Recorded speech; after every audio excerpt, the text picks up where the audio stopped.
Morning बच्चों, कैसे हो आप सभी। मैं विजय अग्रवाल स्वागत करता हूं आपका वीकली टेस्ट 4 में।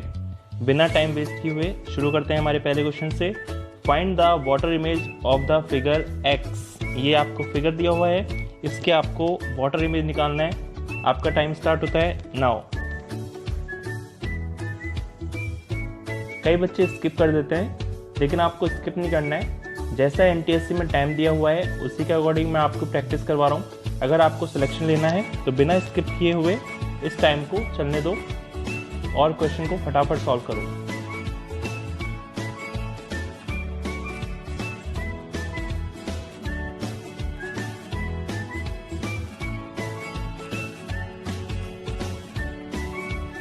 आपके लिए पूरे वीक मेहनत मैं करता हूँ, आपको केवल प्रैक्टिस करनी है बहुत ईमानदारी से। आप अपने एनटीएससी के लिए कम से कम आधे घंटे तो दे ही सकते हो।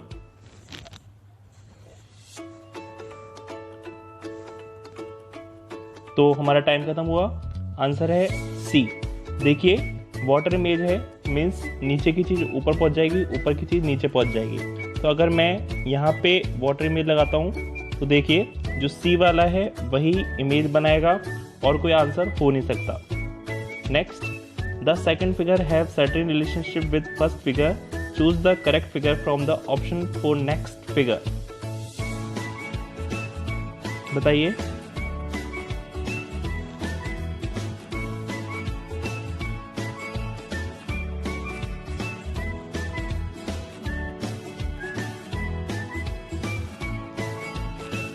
पहले और दूसरे का जो रिलेशनशिप है तीसरे और चौथे का भी वही होना चाहिए।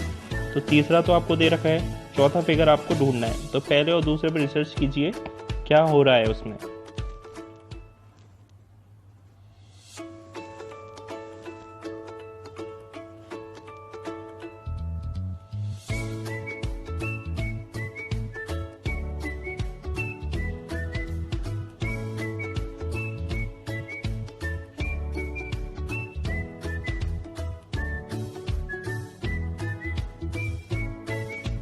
जी, टाइम खत्म हुआ। आंसर है डी। देखिए ये वाला फिगर रोटेट हो रहा है ऐसे, और जो एरो है वो भी चेंज हो रहा है। तो ये फिगर भी ऐसे चेंज हो जाएगा। देखो क्या आएगा, जो ऊपर की चीज़ है वो नीचे चली जाएगी, नीचे वाली चीज़ ऊपर चली जाएगी। और एरो बना हुआ है तो एरो का जो पीछे वाला पॉइंट है वो आ जाएगा। तो आंसर हो जाएगा डी। नेक्स्ट क्वेश्चन थोड़ा लंबा है, आराम से पढ़िए। टाइम 1 मिनट है आपके पास।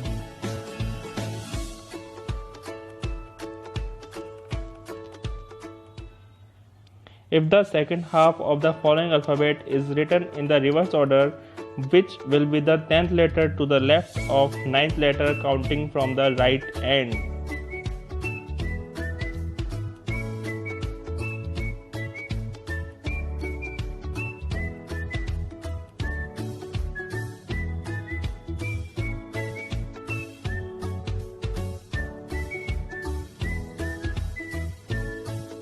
ध्यान से पढ़ना, गलती मत कर देना। बहुत सिंपल क्वेश्चन है, बोनस क्वेश्चन है, लेकिन कई बच्चे गलती कर देते हैं।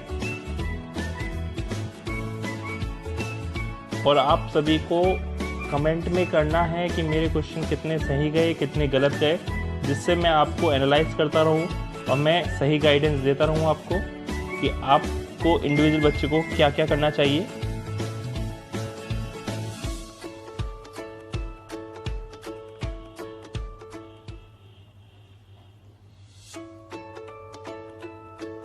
जी, समय समाप्त होता है।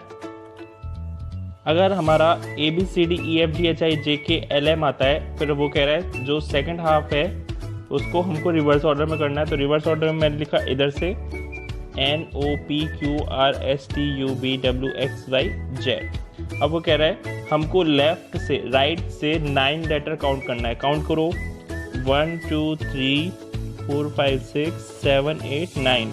तो जो हमारा V है वो हो गया हमारा 9th लेटर। अब हमको क्या करना है, इससे 10th लेटर काउंट करना है लेफ्ट की तरफ। बताओ V से अगर मैं 10th लेटर काउंट करूंगा तो क्या आएगा, H आएगा। काउंट कीजिए 1 2 3 4 5 6 7 8 9 10। तो हमारा आंसर हो जाएगा H, D option. Next, find the odd one out. Aluminium, copper, mercury, iron.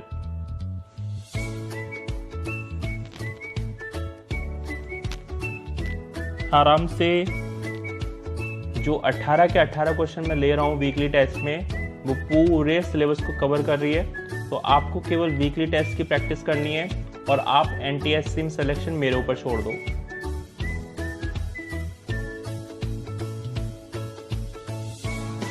अच्छे से अच्छे क्वेश्चन निकलवा के ला रहा हूँ। फिर हमारी प्रैक्टिस खत्म होगी, उसके बाद मैं आपको पिछले पेपर्स की भी प्रैक्टिस करवाऊंगा और जो हमारे एक्सपेक्टेड क्वेश्चन है उनकी भी मैं प्रैक्टिस करवाऊंगा। तो नवंबर में आते आते बिल्कुल टफ हो जाओगे, क्योंकि एनटीएस से कितना भी सिंपल पेपर दे दे, कितना भी टफ पेपर दे दे, आपका सिलेक्शन कोई नहीं रोक सकता।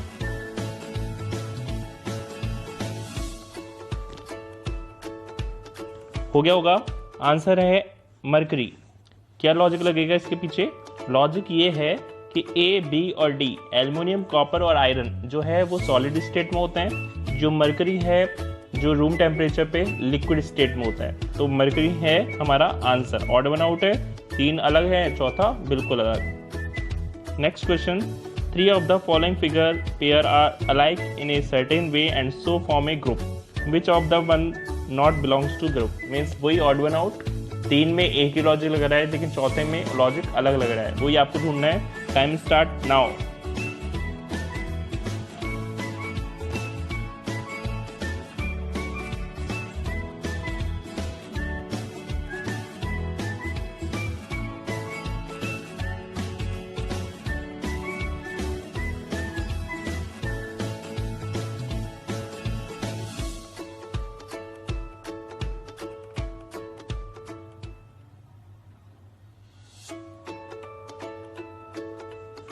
अगर आपके पूरे के पूरे सही होते हैं तो आप मुझे कमेंट करके बताइए, मैं आपके लिए एक बहुत अच्छा सा गिफ्ट रखूंगा और लॉकडाउन के बाद आपको ज़रूर दूंगा।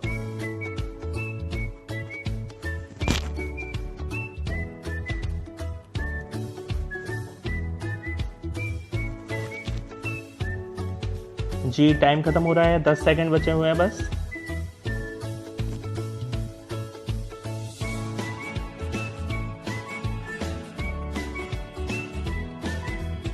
टाइम खत्म। आंसर है डी। बताइए क्या लॉजिक लगेगा?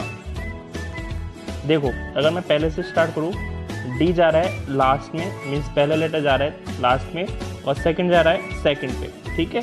अब मैं सेकंड की बात करूँ, डब्ल्यू जा रहा है लास्ट में और ए जा रहा है सेकंड पे, कोई प्रॉब्लम नहीं है, चल जाएगा।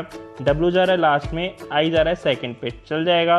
एच जा रहा है लास्ट में लेकिन ए जा रहा है सेकंड पे, नहीं जा रहा, तो ये लॉजिक गलत हो गया। मीन्स डी हमारा आंसर हो गया। आप वापस से देख सकते हैं, मैं इसको क्लियर कर देता हूँ, ठीक है। पहला लेटर जो है वो लास्ट में जा रहा है, सेकंड लेटर सेकंड पे रह रहा है, तो ये लॉजिक लगेगा तीनों में। डी में बिल्कुल गलत लग रहा है, इसलिए डी हमारा आंसर हो गया। हमको ऑड वन आउट ही ढूंढना है। Next question, if a plus b means a is the father of b, a minus b means a is the wife of b, a into b means a is the brother of b, a divided b means a is the daughter of b. If p divided by r plus s plus q, which of the following is true? इसमें board marks नहीं लगेगा, board marks मत लगा देना इसमें।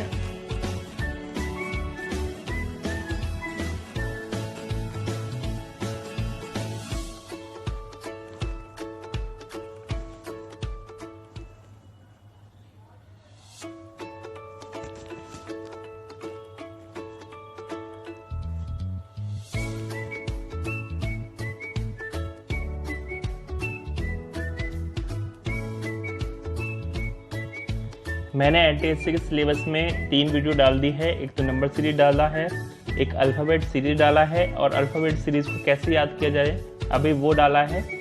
आगे भी video डलती रहेगी। अगर आपने ये वीडियो नहीं देखी तो वो वीडियो ज़रूर देखें, जिससे आपकी ये प्रैक्टिस है वो और स्ट्रॉन्ग बने। कुछ कंसेप्ट हो जो आपको नहीं आते हैं वो उस वीडियो में मैं पूरा समझा रहा हूँ, तो वो तीनों वीडियो ज़रूर देखते रहें। और अभी मैं पूरे गुरुवार को डाल रहा हूँ, गुरुवार को आप तैयार रहें मेरी वीकली टेस्ट सीरीज ज्वाइन करने के लिए। लॉकडाउन के बाद अपन इस सीरीज को रविवार को करेंगे। संडे को आप सुबह 7 बजे चेक कर सकते हैं, वीडियो आ जाएगी आराम से, ठीक है। टाइम खत्म होता है। तो शुरू करते हैं। आंसर है हमारा 6 का C, P is the aunt of Q। सही गया? अगर गलत गया तो चेक करो। A प्लस बी का मतलब क्या है? जो A है वो फादर है। A माइनस बी का मतलब क्या है? जो A है वो वाइफ है। A इंटू बी का मतलब क्या है? A है ब्रदर है। और A डिवाइड बी का मतलब क्या है? A डॉटर है। तो मैं वापस से अगर मैं पूरे को लिखूं तो मुझे P और Q का देखना है। P और Q, तो देखो यहाँ पे Q और S के बीच में प्लस आ रहा है। प्लस का मतलब देखो क्या हुआ? फादर मीन्स S Q के पिताजी हुए। ठीक है, समझ में आ गया? जो S है वो Q का पिताजी हुआ। अब R और S के बीच में वापस से प्लस है।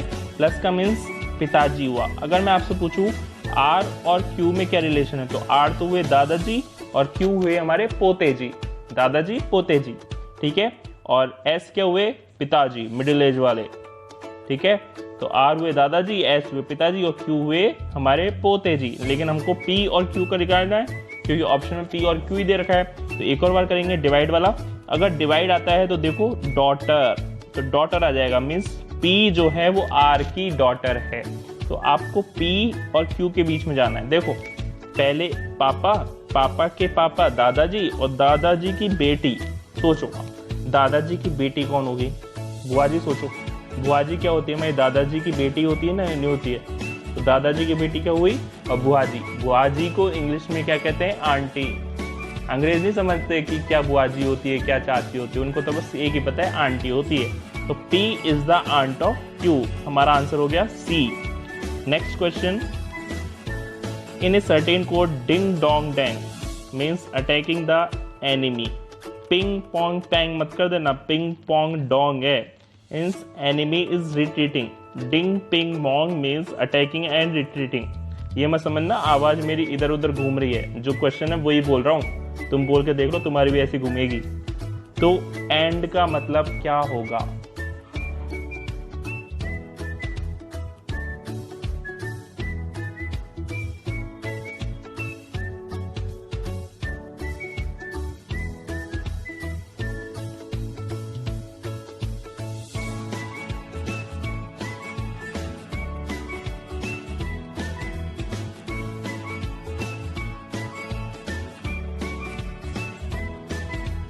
जल्दी से।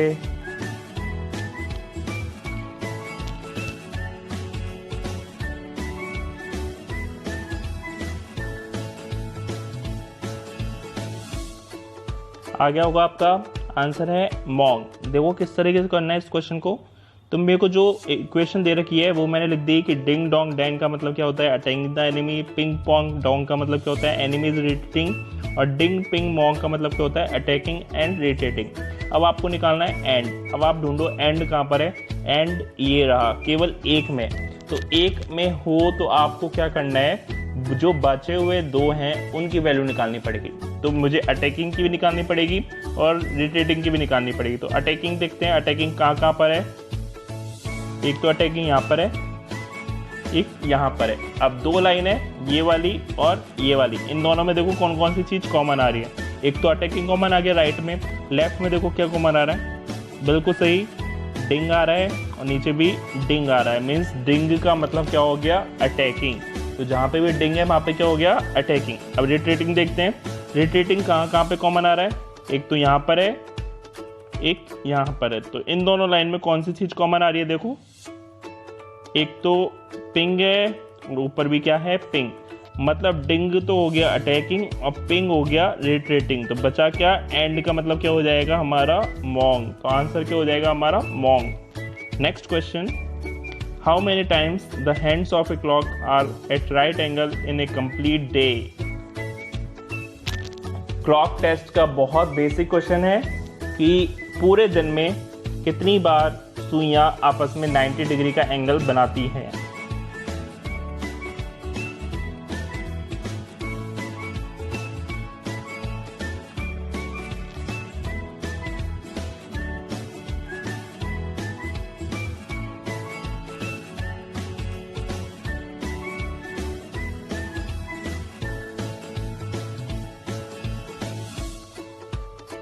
जिसने क्लॉक टेस्ट में मेहनत करी है उसको तो बहुत सिंपल लगा होगा। और जिसने क्लॉक टेस्ट नहीं पढ़ा वो थोड़ा वेट करो, क्लॉक टेस्ट भी आएगा, फिर ये क्वेश्चन बहुत इजीली हो जाएगा। बता देते हैं आंसर। आंसर क्या है? डी 44। देखो 1 घंटे में जो सुई है वो 2 बार 90-90 पे आती है, तो आप सोच रहे हो कि 12 घंटे में 24 बार आनी चाहिए, नहीं, 12 घंटे में 22 बार आती है, यही तो कंसेप्ट है। तो 12 घंटे में 22 बार और 24 घंटे में कितनी हो जाएगी? 44 बार। तो हमारा आंसर हो जाएगा 44।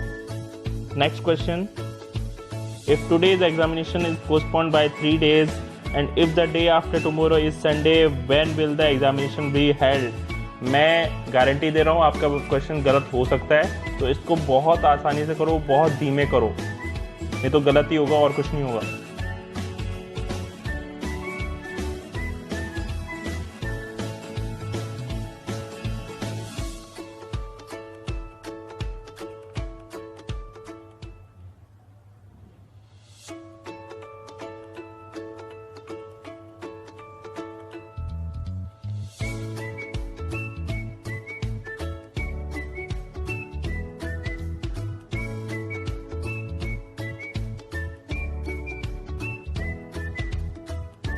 जी आंसर आया बी, गलत गया ना। तो देखो अगर मान लो कंसेप्ट ये है कि अगर मान लो आपकी तारीख 20 तारीख को पेपर है, 20 तारीख को पेपर है और आपके पास न्यूज आती है कि पेपर एक दिन पोस्टपोन्ड हो गया, ठीक है, पेपर एक दिन पोस्टपोन्ड हो गया, तो पेपर कब लगेगा? 21 को लगेगा, 22 को नहीं लगेगा, है ना। अगर मान लो आपके पास न्यूज आती है पेपर एक दिन पोस्टपोन्ड हो गया, तो 20 का पहुंच जाएगा 21। तो देखो ये क्या कह रहा है, जिस दिन एग्जाम हुआ उस दिन 3 दिन के बाद हुआ, ठीक है। डे आफ्टर टुमारो मीन्स कल और परसों, परसों क्या है? संडे, मीन्स आज क्या है? फ्राइडे। तो फ्राइडे के हमको 3 दिन काउंट करने, तो एक तो फ्राइडे हुआ, फिर हुआ सैटरडे और फिर हुआ संडे। तो संडे गया तो अब क्या आएगा? मंडे को हमारा टेस्ट होगा। आपने ट्यूसडे किया होगा, गलत हो सकता है। 10th question, how many triangles are there in the following figure?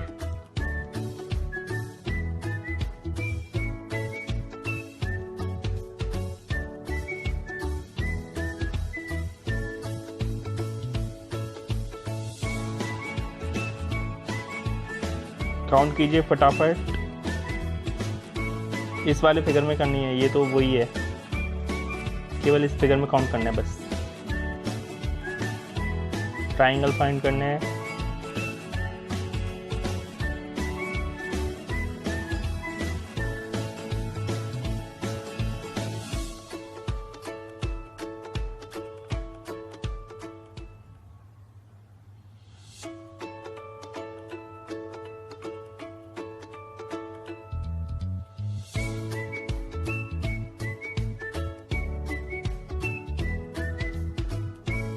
कितने आए?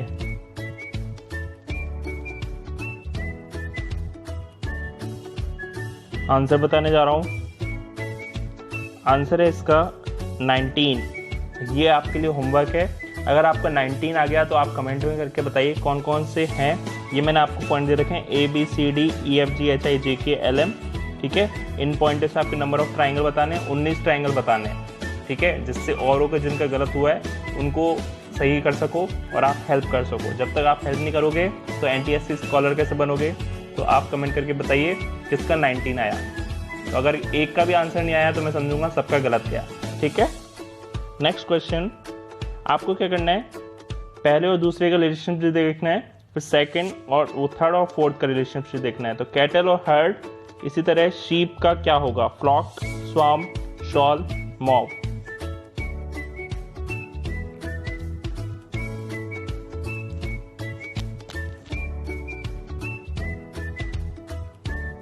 जिनकी वोकेबलरी कमज़ोर है उनको टफ पड़ेगा ये।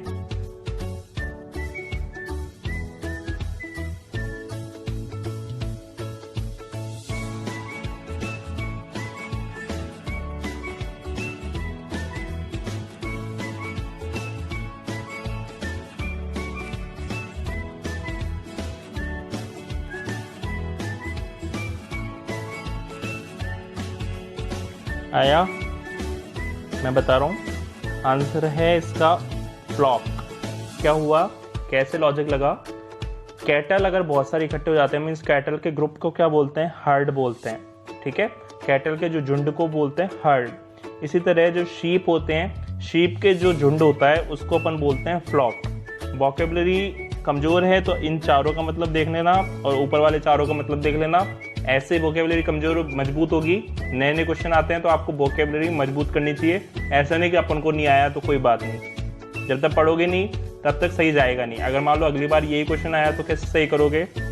नेक्स्ट क्वेश्चन वही है 3 और 11 का जो रिलेशनशिप है, 7 और क्वेश्चन मार्क का रिलेशनशिप बताना है। क्वेश्चन मार्क की जगह क्या आएगा, 22, 29, 18 या 51।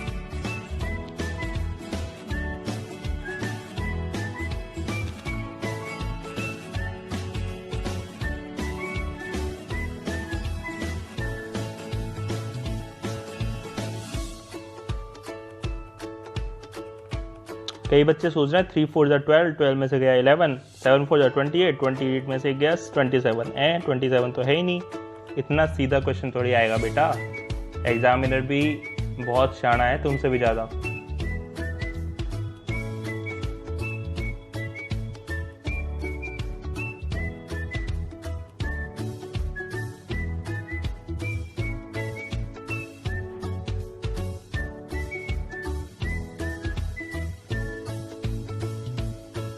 दस सेकंड बचे हुए हैं, बताइए।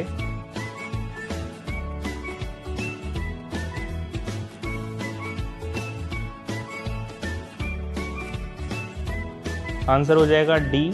सॉल्यूशन देखते हैं। अगर मैं 3 का स्क्वायर करता हूँ 9 आएगा, प्लस 2 कितना हो गया 11। इसी तरह मैं 7 का स्क्वायर करता हूँ 49 आएगा, प्लस 2 हुआ 51। अब आप सोच रहे हैं हमारा लॉजिक क्यों नहीं लगा। बेटा लॉजिक लग सकता है लेकिन वो ऑप्शन ही नहीं देगा आपको लॉजिक लगने वाला, इसलिए आपका यही लॉजिक लगाना है जो एग्जामिनर लगाएगा। 3 का स्क्वायर प्लस 2, 7 का स्क्वायर प्लस 2, 51।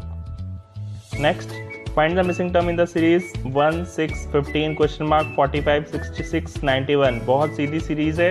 नंबर सीरीज में मैंने बहुत टफ क्वेश्चन लिए थे लेकिन यहाँ पे बहुत सिंपल सीरीज है, आपको जरूर करना चाहिए।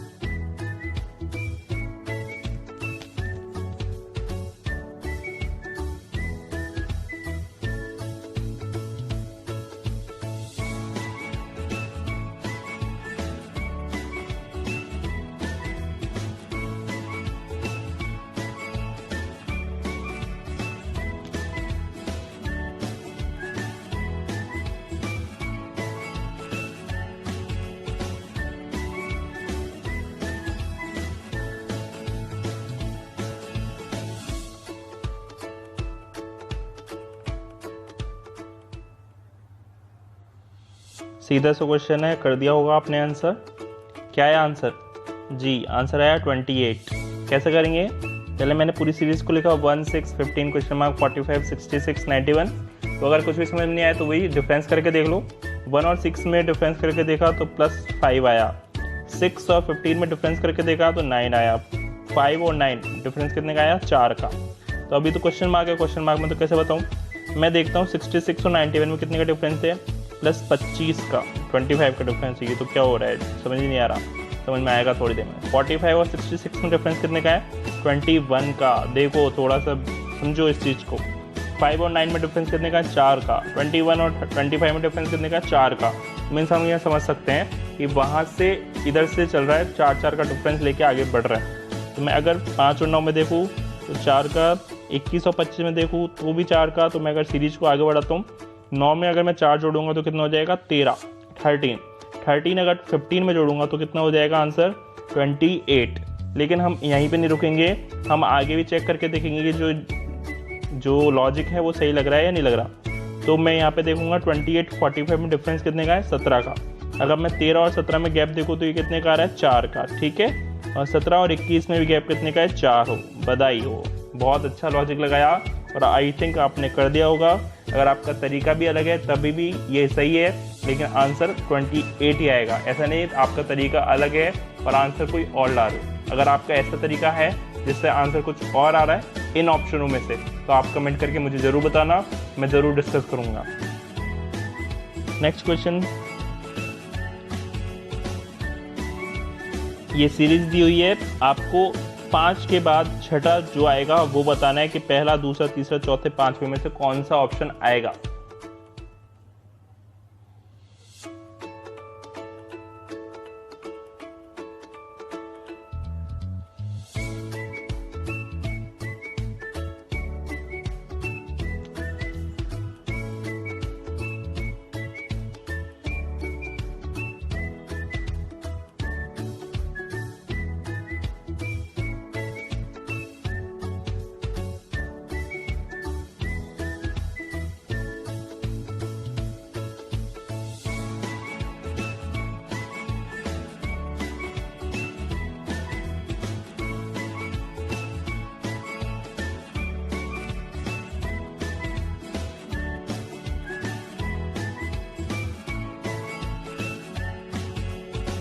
जिनका आना था उनका आ गया और जिनका नहीं आना था वो अभी तक कंफ्यूज हो रहे, तो मुझे तो बताना पड़ेगा। आंसर है इसका ए। क्या लॉजिक लगेगा? यहाँ से यहाँ बढ़ रहा है तो 2 पत्तियाँ बढ़ रही है, यहाँ से यहाँ 3 पत्तियाँ, फिर यहाँ से यहाँ 2 पत्तियाँ बढ़ रही है, फिर 3 पत्तियाँ, 2 3 2 3, तो अब क्या बढ़ेगी? 2 पत्तियाँ बढ़ेगी। तो यहाँ से अगर 2 पत्तियाँ बढ़ाता हूँ तो पहला है, आप स्क्रीनशॉट ले सकते हैं इसका।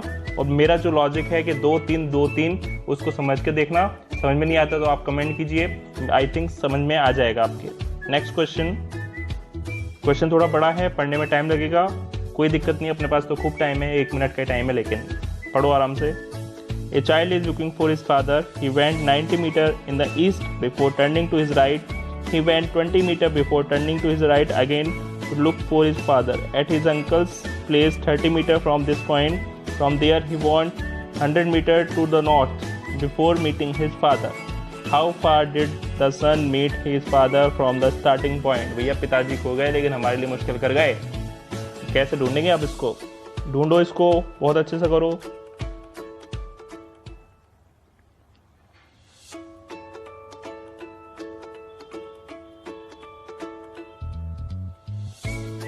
डायग्राम बनाए बिना सोचने में मत कि हो जाएगा, डायग्राम तो बनेगा ही बनेगा। डायग्राम के बाद भी मैथ यूज होगी, पाइथागोरस थ्योरम बहुत ज़रूरी है, आपको आनी चाहिए।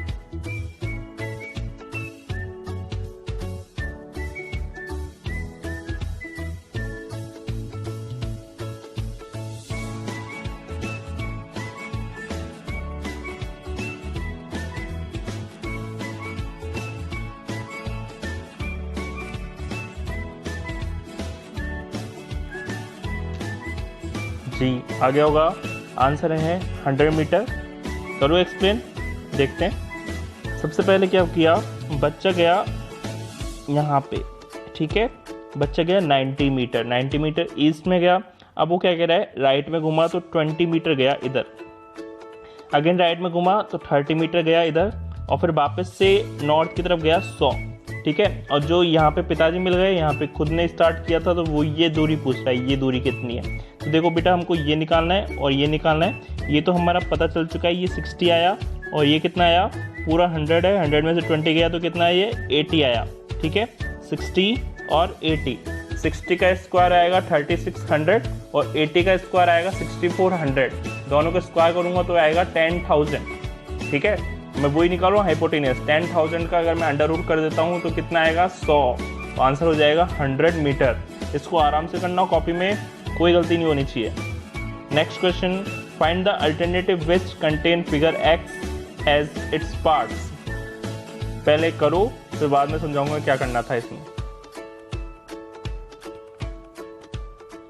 बहुत इंपॉर्टेंट टाइप है एनटीएससी का, ऐसे क्वेश्चन 2-3 आ जाते हैं लगभग।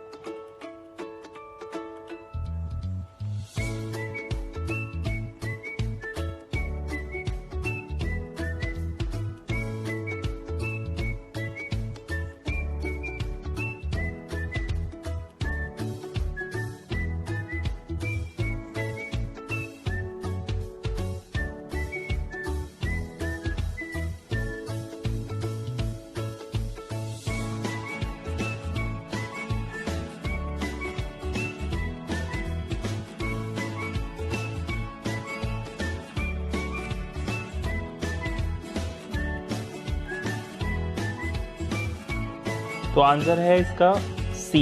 बेटा इस क्वेश्चन में क्या करना है आपको, कि आपको ये ढूंढना है कि नीचे ऑप्शनों में से ये वाला फिगर किस में मिल जाएगा। मीन्स नीचे वाले फिगर बने हुए हैं, तो नीचे वाले फिगर में ये वाली चीज़ तो मस्ट होनी चाहिए, वही हमारा आंसर होगा। तो देखो पहला ट्राइंगल बन रहा है, ट्राइंगल देखो ट्राइंगल किस में है, ये इसमें ट्राइंगल अजीब सा है, इसमें ट्राइंगल है ही नहीं, इसमें ट्राइंगल है, उसमें भी ट्राइंगल है। अब ट्राइंगल के बाद देखो नीचे, ट्राइंगल के बाद यहाँ पे नीचे ये लाइन बनी हुई है, तो देखो इस ट्राइंगल में लाइन बनी हुई नहीं है, ये इधर से आनी चाहिए तब होता वो, तो इधर से बनी हुई है ये, वो और है वो उसको छोड़ो, लेकिन ये तो होना ही चाहिए, और हो सकता है लेकिन ये होना ही चाहिए, तो हमारा आंसर हो जाएगा सी। अब आपके लिए बहुत अच्छा क्वेश्चन, ये भी एनटीएससी का बहुत इंपॉर्टेंट टाइप है, बहुत इंपॉर्टेंट पैटर्न है। आपको क्या करना है, how many such pair of letters are there in the word corporate, each of the following has many letter in the same sequence between them in word as in the English alphabet. आधे बच्चे कर भी देंगे और आधे बच्चे समझते रहेंगे क्वेश्चन में करना क्या था, उनका 1 मिनट निकल जाएगा, इसलिए बोल रहा हूँ पढ़ाई कर लो।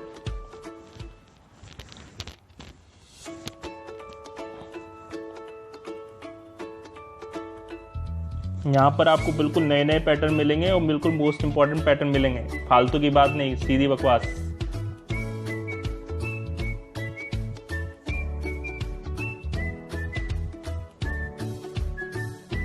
और जगह आपको घुमा घुमा के अंट शंट पैटर्न पढ़ाएंगे, लेकिन यहाँ पर direct NTSC point two point बात करेंगे। जो एनटीएससी में आएगा वो पढ़ेंगे, जो एनटीएससी में नहीं आएगा उसको बाद में पढ़ेंगे तो सही, लेकिन बाद में पढ़ेंगे।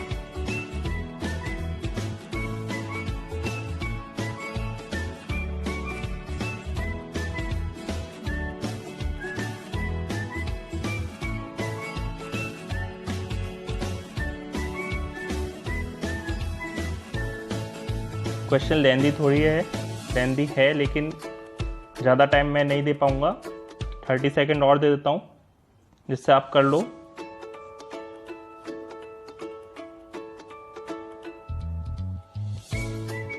कुछ क्वेश्चन होते हैं जिनमें पूरा 1 मिनट नहीं लगता, लेकिन कोई क्वेश्चन होता है जिनमें 1 मिनट से ज़्यादा लग जाता है, तो आपको ये मैनेज करके चलना पड़ता है। जो मिरर इमेज, वाटर इमेज, जो नॉन वर्बल सीरीज है उनमें टाइम बचाना चाहिए, और जो वर्बल सीरीज है उसमें टाइम लगता है तो उनमें कंज्यूम होना चाहिए। ठीक है, आंसर हो गया D3।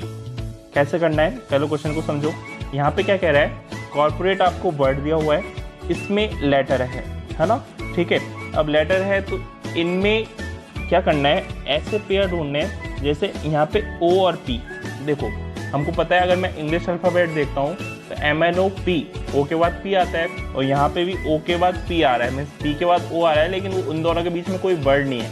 अगर मान लो वह आता OQ, तो यहाँ पे O और Q आना चाहिए, तो उनके बीच में एक लेटर दिखना चाहिए। ठीक है, जैसा अल्फ़ाबेट में आता है वैसे ही आपको ढूंढना है। तो जैसे मैंने यहाँ पे 3 पेयर ढूंढे, तो एक तो आ गया OP आ गया। देखो OP में कोई लेटर बीच में नहीं है, तो यहाँ पे भी नहीं है। यहाँ पे देखो P और R के बीच में कितना है, Q आता है नहीं आता अल्फ़ाबेट में, यहाँ पे भी है एक लेटर। यहाँ पे नंबर ऑफ लेटर्स चाहिए आपको, वहाँ पे Q आता है, यहाँ पे O आ रहा है, कोई प्रॉब्लम नहीं है, एक ही तो आ रहा है। और बात हुई यहाँ पे R और T के बीच में आता क्या है, एक लेटर आता है S, तो यहाँ पे क्या आ रहा है A, कोई प्रॉब्लम नहीं है ना। तो मैंने यहाँ पे और एक्सप्लेन किया, यहाँ पे PR, RT और PO have as many letter between them in word as in the English alphabet। Means थोड़ा सा और समझो क्लियरली।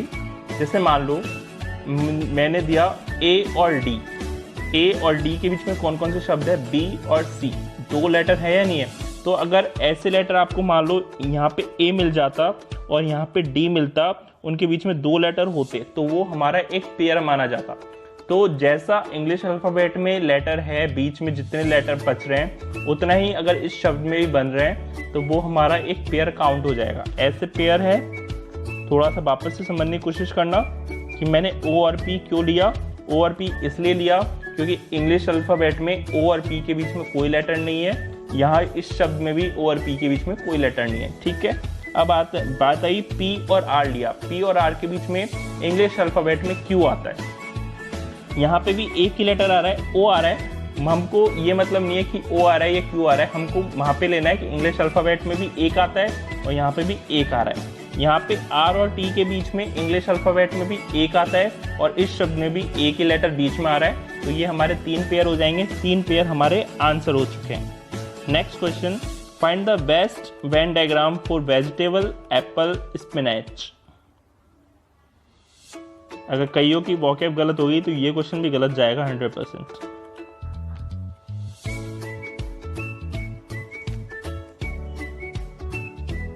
जिनकी वोकैबुलरी अच्छी है उनके लिए क्वेश्चन कुछ भी नहीं है, लेकिन मेरी ड्यूटी है, मुझे 1 मिनट देना है, वो मैं दूंगा।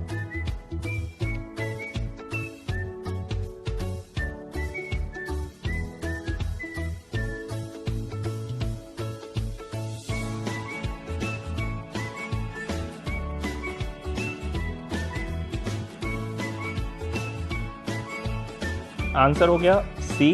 स्पिनच क्या होता है? पालक होता है। पालक एक सब्जी है, तो पालक अंदर आ जाएगा, सब्जी बाहर आ जाएगी, और एप्पल बिल्कुल अलग चला जाएगा।